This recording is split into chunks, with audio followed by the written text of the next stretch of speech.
Alright guys, this video we're going to kind of piggyback on taking the square roots, and we're going to apply this first property called the product property, and then we're just going to do 1, 2, and 3 below it.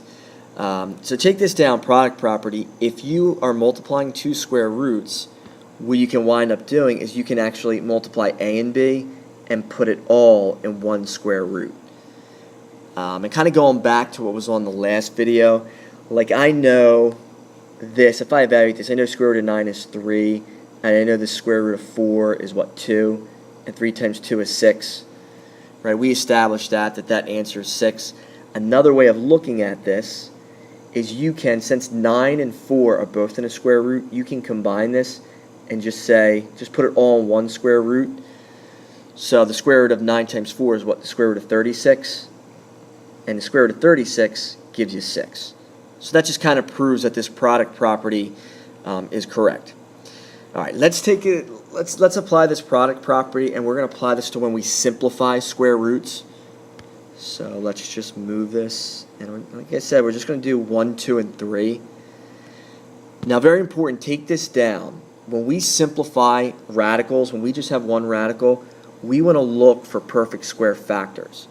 So what that means is I want to look for perfect squares that go into this 12, or that go into this 50. Now remember, the perfect squares are the numbers on that list: 4, 9, 16, 25, 36, 49, and you keep going on. So if I look at 12, I'm going to kind of make almost kind of like a number tree. I'm going to ask myself, what perfect square goes into 12? Well, this is what I'm referring to. I'm going to go back up here. Okay? It's all these numbers right here, which is 1, 4, 9, 16, 25, 36. Now, I'm not really going to use 1 because 1 goes into everything. But if I look at it, I ask myself, does 4, does that go into 12? And it does. 4 times 3 is 12. So I'm going to go down here and kind of make like a factor tree. I'm going to put this as 4 times 3, but I can put them in both square roots because 4 times 3 is 12. And then when I evaluate this, square root of 4, that's the friendly number there because that's on the list. The square root of 4 is 2. This square root of 3, there's no perfect square that goes into 3, and it's not a perfect square, so I just bring it down. This is what it is in simplified form, 2 root 3. And we know we're done when this number 3, there's no perfect square that goes into it. Okay, let's look at 2. So if I look at 2, this is what I'm asking myself. I'm asking myself, is there a perfect square that goes into 50? So I'm going to go up to the list here. Well, if I look at this list, I'm going to ask myself, does 4 go into 50? No. Does 9 go into 50? No. Does 16 go into 50? Nope. 25, that does go into 50. So 25 times 2 gives me 50. That's what I'm going to use for the factors when I kind of break it down into its factor tree. Alright, so I'm going to break this down to square root of 25 times the square root of 2. And make sure you put this 25 in square roots because this 50 is in square root. So square root of 25, that's just 5, because 5 times 5 is 25. The root 2, no perfect square goes into it, so I just leave that as 5 root 2. So then I'm done. Okay, let's just do one more. Let's do number 3.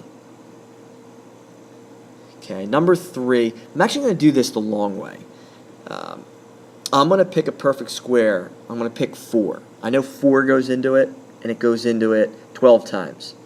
So I'm going to have 4 times 12. I put both of them in square roots. So let's see here. Square root of 4 is 2, and then I have 2 root 12. But now I'm actually not done. It's going to take me another step because there's a perfect square that goes into 12. 4 goes into 12 again. So I'm going to keep going. I'm going to still put this 2 down, and I'm going to list this as the square root of 4 times the square root of 3. And then this square root of 4 is 2, so then I have 2 times 2, and then this root 3, I can't simplify that any further, so I just drop this down. So then when I multiply, I can only multiply these two numbers because they're not in a square root, so 2 times 2 is 4. So we're left with 4 root 3. That's our answer. So you can see some of it takes you 2 steps, but here's the main thing. You want to look for perfect squares that go into numbers that are underneath the square root. Then you kind of break it into a factor tree.